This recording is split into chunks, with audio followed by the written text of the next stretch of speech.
अस्सलाम वालेकुम viewers, rich Pakistan का नया एपिसोड लिए मैं हूं आपका मेजबान अब्दुर्रहमान। आइए डिस्कस करते हैं आज की दो इंटरेस्टिंग न्यूज। लाहौर शहर में ट्रैफिक के मसाइल हल करने के लिए मजीद दो मेट्रो ट्रेन की लेन्स बनाने की फिजिबिलिटी मुकम्मल हो गई है। एलडीए ने ब्लू लाइन और पर्पल लाइन की फिजिबिलिटी और PC1 बनाकर हुकूमत को भेज दी है।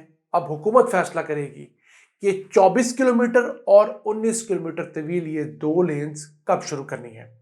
इसके अलावा आज की दूसरी खबर, पाकिस्तान के अंदर लाइफ स्टॉक सेक्टर में भी चंद अच्छी डेवलपमेंट्स हो रही हैं। इस सिलसिले में हमारी भैंसें जो हैं वो बहुत पोटेंशियल लगती हैं।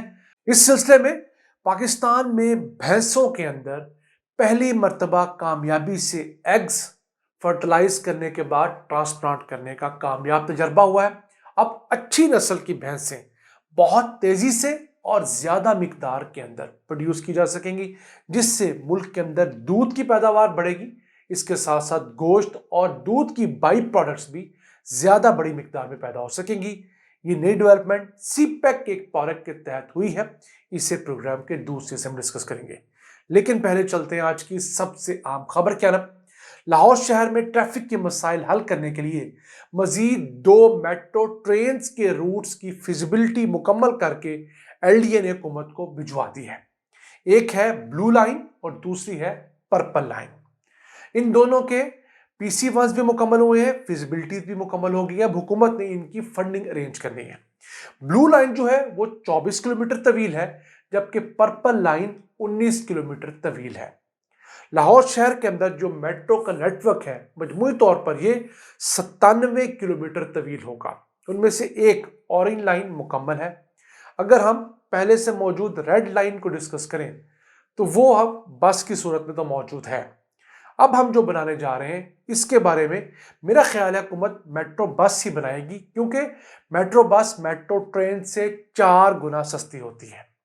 अब जो ब्लू लाइन है ये 24 किलोमीटर तवील होगी, जिसमें से 20 किलोमीटर एलिवेटेड होगी यानी सड़क के ऊपर बनेगी, जबकि 4 किलोमीटर अंडरग्राउंड होगी।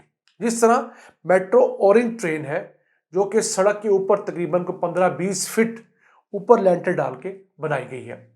अब इसका रूट जो है वो ग्रीन टाउन से शुरू होगा, फिर ये जना हॉस्पिटल के करीब से garden town model town extension को टच करते हुए गुलबर्ग जाएगी, और फिर ये गुलबर्ग से आगे करतबा चौक और फिर मॉल रोड के ऊपर जिना हॉल जो है जहां से मॉल रोड शुरू होती है वहां जाके इसका आखिरी स्टॉप होगा।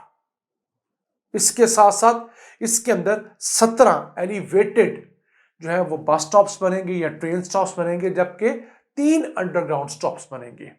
इसके अलावा दूसरी जो पर्पल मेट्रो लाइन है वो 19 किलोमीटर तवील होगी।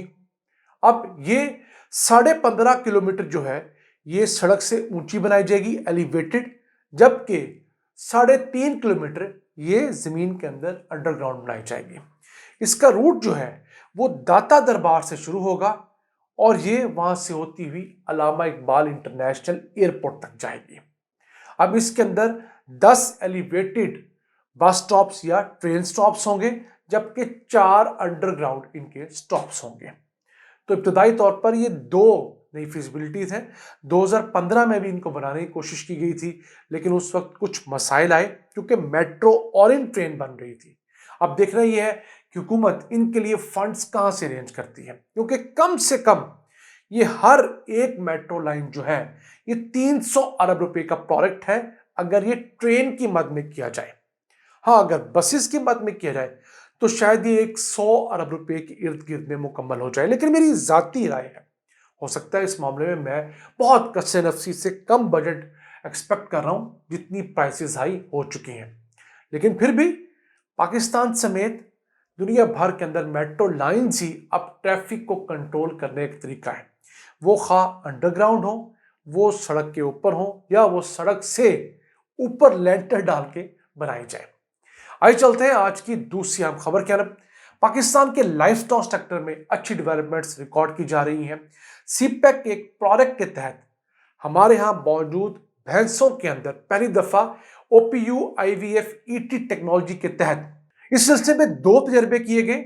एक इब्राहिम डेयरी फार्म फैसलाबाद के अंदर, जहां पर 8 आला क्वालिटी के एग्स लिए गए अच्छी नस्ल की भैंसों से, उन्हें लैब के अंदर फर्टिलाइज किया गया अच्छी नस्ल के सीमन से, और फिर उन्हें निस्बतन कम दर्जे की भैंसों के अंदर ट्रांसप्लांट किया गया।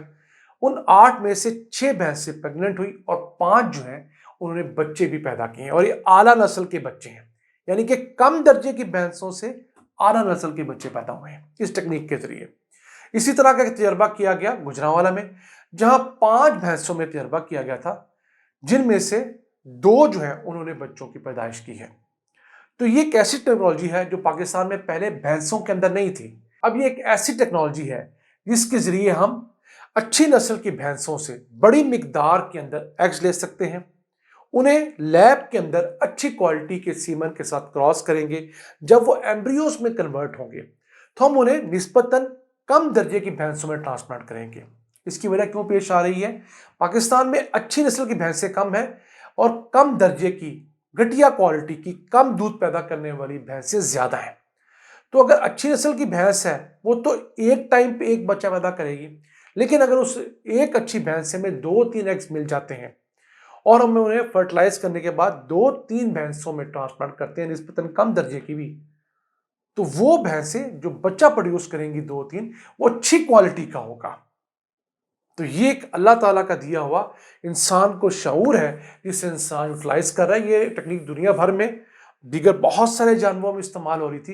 पाकिस्तान के अंदर चूंकि नीली रावी जो भैंस है वो दुनिया की बेहतरीन भैंस कंसिडर की जाती है, उसकी नस्ल मादूम हो रही थी, और ये ऐसी भैंस है जिसकी प्योर ब्रीड 35-36 लीटर रोजाना तक दूध देती है।